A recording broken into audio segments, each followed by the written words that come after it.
ಈ ಐತಿಹಾಸಿಕ ಮಹತ್ವ ಸಾರುವಂಥ ಕಟ್ಟಡ ವಿಶ್ವಗುರು ಬಸವಣ್ಣನವರು ಜನಿಸಿದ ಪವಿತ್ರ ಸ್ಥಳ. ವಿಜಯಪುರ ಜಿಲ್ಲೆಯ ಬಸವನ ಬಾಗೇವಾಡಿಯಲ್ಲಿ ಈ ಐತಿಹಾಸಿಕ ಕಟ್ಟಡ ತಲೆ ಎತ್ತಿದೆ. 2010ರಲ್ಲಿ ಅಂದಿನ ಮುಖ್ಯಮಂತ್ರಿಗಳಾದ ಶ್ರೀ BS ಯಡಿಯೂರಪ್ಪನವರು ಈ ಬಸವ ಜನ್ಮ ಸ್ಮಾರಕವನ್ನು ಲೋಕಾರ್ಪಣೆಗೊಳಿಸಿದ್ದರು. ನಿವೃತ್ತ IAS ಅಧಿಕಾರಿಗಳು, ಬಸವ ತತ್ವ ಅನುಯಾಯಿಗಳಾದಂಥ ಸನ್ಮಾನ್ಯ ಶ್ರೀ ಡಾಕ್ಟರ್ SM ಜಾಮದಾರ್ ಅವರು ಈ ಬಸವ ಜನ್ಮ ಸ್ಮಾರಕವನ್ನು ಅತ್ಯದ್ಭುತವಾಗಿ ಬಸವನ ಬಾಗೇವಾಡಿಯಲ್ಲಿ ನಿರ್ಮಿಸಿದ್ದಾರೆ. ಈ ಕಟ್ಟಡದ ಸಂಪೂರ್ಣ ಇತಿಹಾಸ ಸಾರುವ ಎಲ್ಲ ಐತಿಹ್ಯಗಳನ್ನು ನಾನೀಗ ತಮ್ಮೆದುರಿಗೆ ದೃಶ್ಯದ ಮೂಲಕ ಪ್ರಸ್ತುತಪಡಿಸ್ತಾ ಇದ್ದೀನಿ. ಎಲ್ಲರೂ ಈ ದೃಶ್ಯವನ್ನು ಕಣ್ತುಂಬಿಕೊಳ್ಳಲು ನಾನು ಬಸವನ ಬಾಗೇವಾಡಿಯವನಾಗಿ ಕೋರುತ್ತೇನೆ. ಬಸವ ಜನ್ಮ ಸ್ಮಾರಕ ಹೋರಾಟವನ್ನು ನಾನು ಕೈ ಎತ್ತಿಕೊಂಡಾಗ ಈ ಜಾಗೆ ಹಾಳು ಬಿದ್ದಿತ್ತು. ತದನಂತರದಲ್ಲಿ ಇಲ್ಲಿನ 6 ಮನೆಗಳನ್ನು ವಶಕ್ಕೆ ಪಡೆದುಕೊಳ್ಳುವ ಮೂಲಕ ಮತ್ತು ಈ ಜಾಗೆ ಸುತ್ತಲೂ ತಂತಿ ಬೇಲಿ ಹಾಕುವ ಮೂಲಕ ಈ ಪವಿತ್ರ ಸ್ಥಳವನ್ನು ನಾವು ಸಂರಕ್ಷಿಸಿ, ತದನಂತರದಲ್ಲಿ ಈ ಜಾಗೆಯಲ್ಲಿ ಬೃಹತ್ ಕಟ್ಟಡ ತಲೆ ಎತ್ತಿದೆ. ರಾಜ್ಯ ಹೊರ ರಾಜ್ಯದ ಬಹುತೇಕ ಬಸವ ಭಕ್ತರು ಮತ್ತು ಪ್ರೇಕ್ಷಕರು ಈ ಪವಿತ್ರವಾದ ಬಸವ ಜನ್ಮ ಸ್ಮಾರಕವನ್ನು ವೀಕ್ಷಿಸಲು ಆಗಮಿಸ್ತಾರೆ. ತಾವು ಕೂಡ ವಿಶ್ವಗುರು ಬಸವಣ್ಣನವರು ಜನಿಸಿದ ಬಸವನ ಬಾಗೇವಾಡಿ ಆಗಮಿಸಿ ಈ ಬೃಹತ್ತಾದ ಬಸವ ಜನ್ಮ ಸ್ಮಾರಕ ವೀಕ್ಷಿಸಲು ನಾನು ವಿನಂತಿಯನ್ನು ಮಾಡ್ತೇನೆ. ಈ ದೃಶ್ಯ ಬಸವಣ್ಣನವರ ತಾಯಿ ಮಾದಲಾಂಬಿಕೆಯವರು ನಂದಿ ಬಸವಣ್ಣನವರಿಗೆ ಬೇಡಿಕೊಳ್ಳುತ್ತಾ ಪೂಜೆಯನ್ನು ಮಾಡ್ತಾ ಇರೋದು. ಇಲ್ಲಿ ಕನ್ನಡ ಮತ್ತು ಆಂಗ್ಲ ಭಾಷೆಯಲ್ಲಿ ಪ್ರೇಕ್ಷಕರಿಗೆ ತಿಳಿಯುವಂತೆ ಬಸವ ಜನ್ಮ ಸ್ಮಾರಕದಲ್ಲಿ ಫಲಕಗಳನ್ನು ಅಳವಡಿಸಲಾಗಿದೆ. ಅದೇ ರೀತಿ ಈ ದೃಶ್ಯ ಬಸವಣ್ಣನವರು ಚಿಕ್ಕವರಿದ್ದಾಗ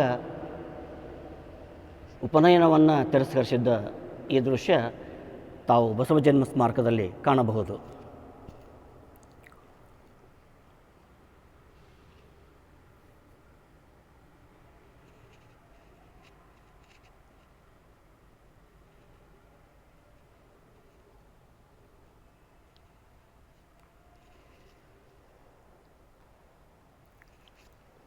ನಾನೀಗ ಬಸವಣ್ಣನವರು ಜನಿಸಿದ ದೃಶ್ಯವನ್ನು ತಮಗೆ ತೋರಿಸ್ತಾ ಇದ್ದೀನಿ. ಪ್ರೇಕ್ಷಕರು ಅದನ್ನು ಕಣ್ತುಂಬಿಕೊಳ್ಳಬೇಕು.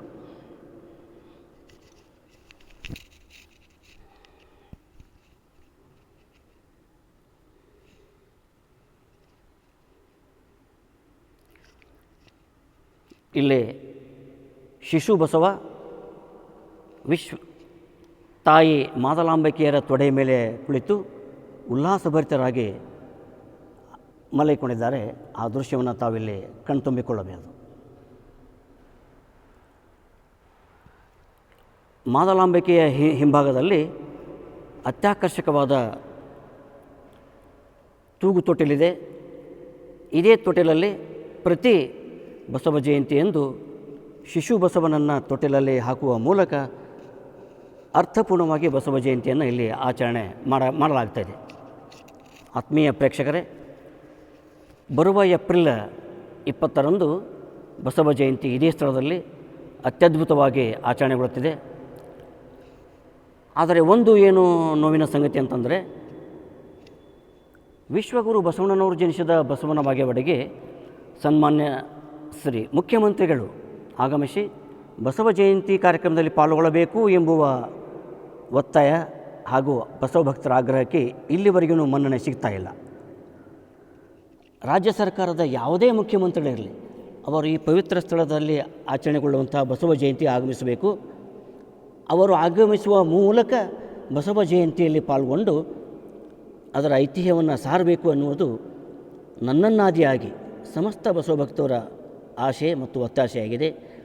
ಸನ್ಮಾನ್ಯ ಶ್ರೀ ಸಿದ್ದರಾಮಯ್ಯನವರು ಈ ಒಂದು ಬೇಡಿಕೆಯನ್ನು ಈಡೇರಿಸ್ತಾರೆ ಅನ್ನೋ ನಂಬಿಕೆ ಈಗಲೂ ನನ್ನಲ್ಲಿ ಅಚಲವಾಗಿದೆ. ಘನ ಸರ್ಕಾರ ಈ ಬಗ್ಗೆ ವಿಶೇಷವಾದ ಕಾಳಜಿಯನ್ನು ಮಾಡಿ ಇಲ್ಲಿ ಇನ್ನೂ ಹಲವಾರು ಧಾರ್ಮಿಕ ಅಭಿವೃದ್ಧಿ ಕಾರ್ಯಗಳನ್ನು ಮಾಡಬೇಕು ಎನ್ನುವುದು ನಾನೊಬ್ಬ ಬಸವ ಜನ್ಮ ಸ್ಮಾರಕ ನಿರ್ಮಾಣ ಹೋರಾಟಗಾರನಾಗಿ ರಾಜ್ಯ ಸರ್ಕಾರವನ್ನು ಕಳಕಳಿಯಿಂದ ಒತ್ತಾಯಿಸುತ್ತೇನೆ.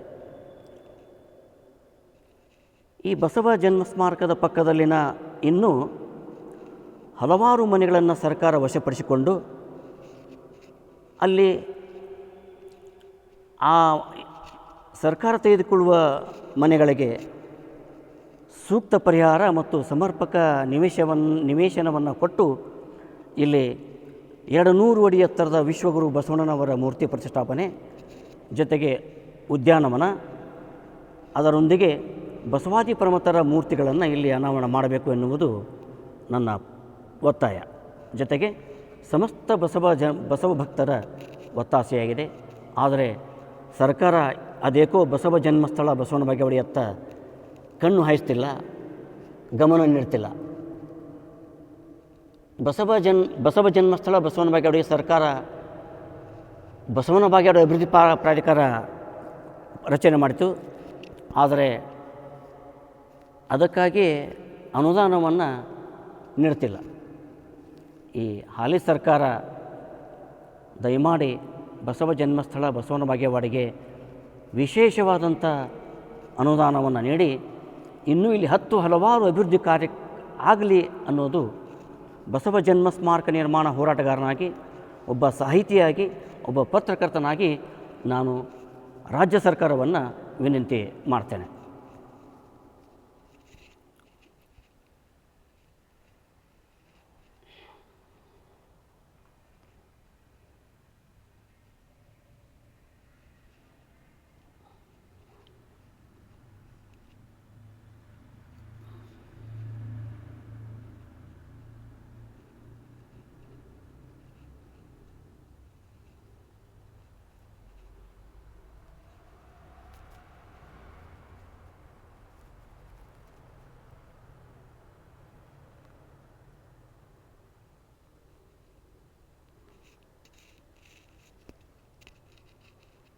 ಇದೇ 2026 ಏಪ್ರಿಲ್ 20ರಂದು ಇದೇ ಬಸವ ಜನಿಸಿದ ಪವಿತ್ರ ಸ್ಥಳದಲ್ಲಿ ಬಸವ ಜಯಂತಿ ಕಾರ್ಯಕ್ರಮ ಅದ್ಧೂರಿಯಾಗಿ ಆಚರಣೆಗೊಳ್ಳುತ್ತಿದೆ.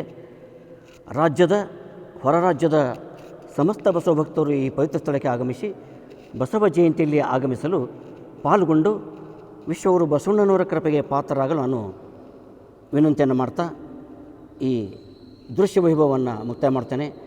ಎಲ್ಲರಿಗೂ ನಮಸ್ಕಾರ. ಜೈ ಬಸವೇಶ.